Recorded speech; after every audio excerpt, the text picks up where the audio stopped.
Gwadar search operation میں ایرانی بلوچستان کی 5 خواتین گرفتار۔ وڈ میں گھر پر راکٹ گرنے سے ایک بچی زخمی۔ ہب میں فائرنگ سے ایک شخص قتل۔ بلوچستان نیشنل الائنس کی آرگنائزنگ باڈی تشکیل دے دی گئی۔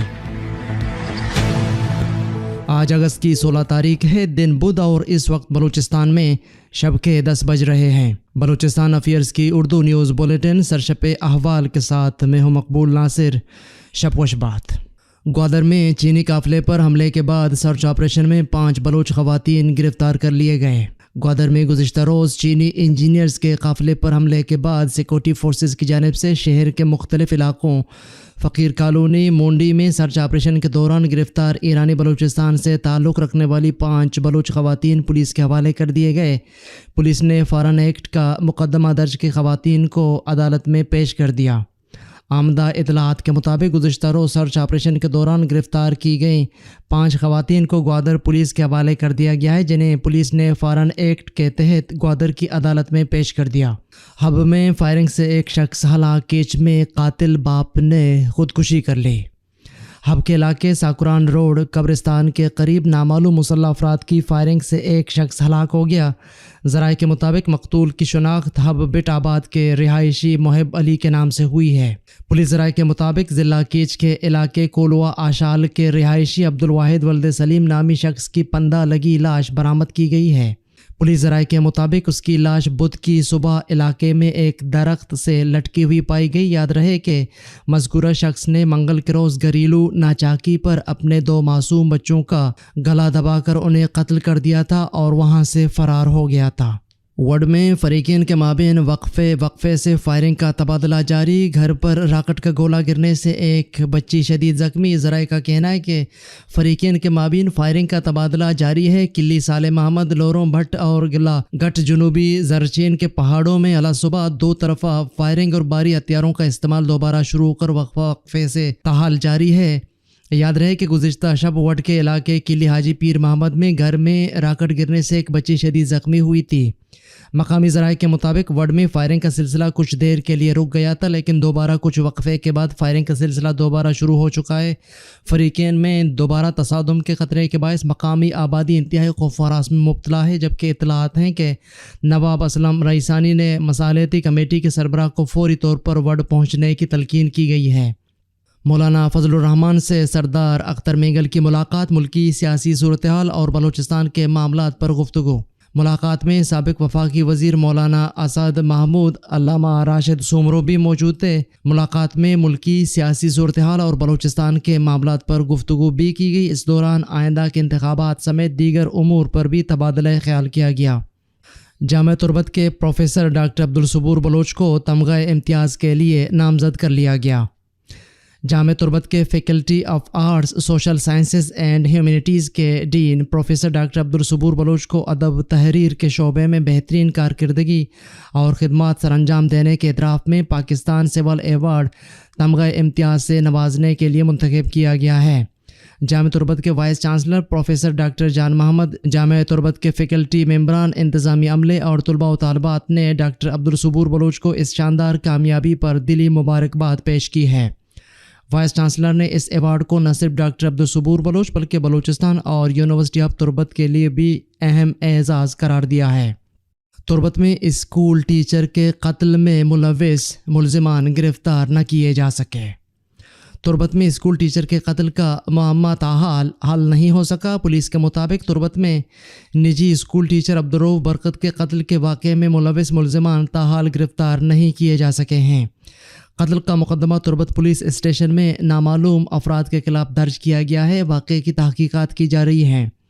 نجی اسکول ٹیچر پر بعض طلباء کی جانب سے مبینہ طور پر شاعر اسلام کی توہین کا الزام لگایا گیا تھا۔ الزام کے بعد گزشتہ دنوں عبدالرؤف برکت کو مقامی با اثر افراد کی جانب سے مقامی مدرسہ میں طلب کیا گیا تھا، تاہم نامعلوم افراد نے مدرسہ کے قریب راستے ہی میں عبدالرؤف برکت کو قتل کر دیا۔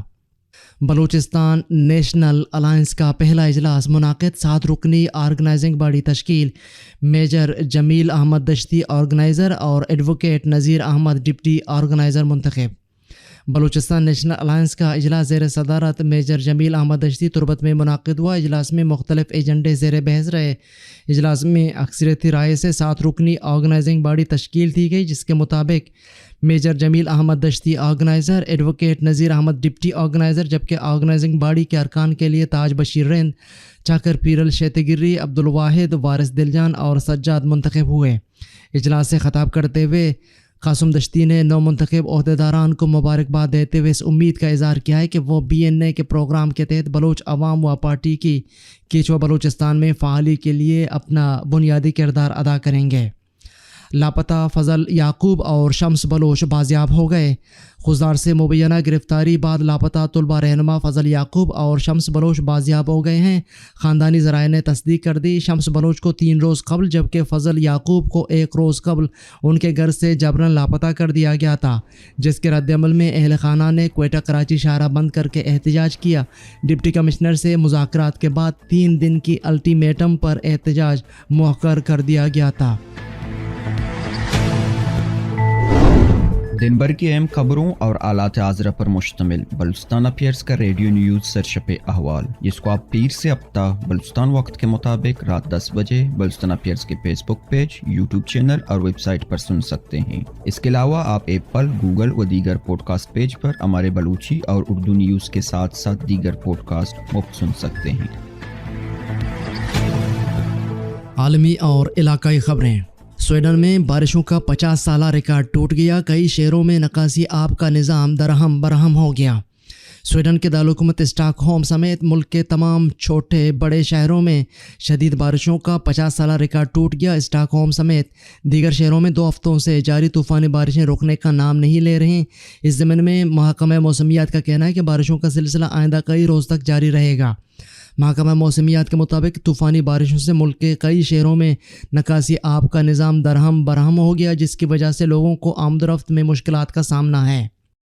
2023 تاریخ کا گرم ترین، اگلا سال اس سے بھی زیادہ گرم ہو سکتا ہے، ماہرین موسمیات۔ امریکہ میں ماہرین موسمیات نے کہا ہے کہ اس بات کے 50% امکانات ہیں کہ 2023 تاریخ کا گرم ترین سال ہوگا اور اس سے اگلا سال اس سے بھی زیادہ گرم ہو سکتا ہے۔ عالمی میڈیا کے مطابق national oceanic and atmospheric administration NOAA کی چیف سائنٹسٹ سارا کیپنک نے کہا ہے کہ 2023 اب تک کا تیسرا گرم ترین سال ہے۔ ناسا کے گوڈار انسٹیٹیوٹ فار اسپیس اسٹڈیز کے ڈائریکٹر گیون شمیڈٹ نے کہا ہے کہ بحر الکاہل میں ایل نینو رجحان کے باعث اگلا سال اس سے زیادہ گرم ہو سکتا ہے۔ انہوں نے کہا ہے کہ ایل نینو کا زیادہ اثر 2024 میں ظاہر ہوگا، لہٰذا ہم دیکھ رہے ہیں کہ نہ صرف 2023 بلکہ 2024 بھی غیر معمولی طور پر ریکارڈ سطح پر گرم ہوگا۔ یورپی یونین کے موسمیات کا مشاہدہ کرنے والے ادارے کوپرنیکس کی رپورٹ کے مطابق رئیورز پر اب تک جولائی سب سے گرم مہینہ تھا اور NOAA کے اعداد و شمار بھی اس سے مطابقت رکھتے ہیں۔ NOAA کے مطابق جولائی میں global surface temperature 1.12 degree Celsius تھا، جو اوسط سے زیادہ ہے اور ادارے کے 174 سالہ ریکارڈ کے مطابق گرم ترین مہینہ تھا۔ ادارے نے کہا ہے کہ گلوبل اوشین سرفیس ٹمپریچر جولائی میں گزشتہ 4 مہینے سے ریکارڈ زیادہ رہا، کیونکہ جون میں پیدا ہونے والے ایل نینو کے اثرات مسلسل جاری ہیں۔ ناسا کے چیف سائنسدان اور ماحولیات کے سینئر مشیر کیٹ کیلون نے کہا ہے کہ ماحولیاتی تبدیلی لوگوں اور ماحولیاتی نظام پر اثر چھوڑ رہی ہے۔ درجہ حرارت میں تبدیلی کے علاوہ ہم سمندر کی سطح میں اضافہ، آرکٹک سمندر میں برف کا پگھلنا اور جنگلات میں آگ لگنے جیسے واقعات کا سامنا کر رہے ہیں۔ امریکی اسپیس ایجنسی کے ایڈمن بل نیلسن نے کہا ہے کہ ہمیں ماحول کو بچانے کے لیے عملی اقدامات کی ضرورت ہے، اس سے پہلے کہ بہت زیادہ دیر ہو جائے۔ خدا کے لیے لڑکیوں کے اسکول کھول دو، سماجی کارکن محبوبہ سراج کا افغان حکومت سے مطالبہ۔ افغانستان میں لڑکیوں کے اسکول کھلوانے کے لیے سینئر افغانی صحافی اور سماجی کارکن محبوبہ سراج افغان حکومت کے ترجمان کے دفتر پہنچ گئے۔ افغان حکومت کے ترجمان سے ملاقات کے دوران محبوبہ سراج نے کہا ہے کہ خدا کے لیے لڑکیوں کے اسکول کھول دو۔ افغانستان ایک ایسی نسل کا متحمل نہیں ہو سکتا جو اسکول ہی نہ گئی ہو۔ انہوں نے کہا ہے کہ طاقت سے اقتدار حاصل تو کیا جا سکتا ہے مگر اسے برقرار نہیں رکھا جا سکتا۔ جب تک افغان حکومت یہ مسئلہ حل نہیں کرتی، دنیا ان کے خلاف ہی رہے گی۔ اس موقع پر ذبیح اللہ مجاہد کا کہنا تھا کہ اگر اسکول کی لڑکیاں حکومت کے خلاف جائیں گی تو یہ معاشرے کو غیر مستحکم کر سکتا ہے۔ افغان ترجمان نے محبوبہ سراج کے تحفظات افغان حکومت تک پہنچانے کی یقین دہانی کرواتے ہوئے کہا ہے کہ وہ صرف ترجمان ہیں، معاملے کو عمائدین تک پہنچا دیں گے۔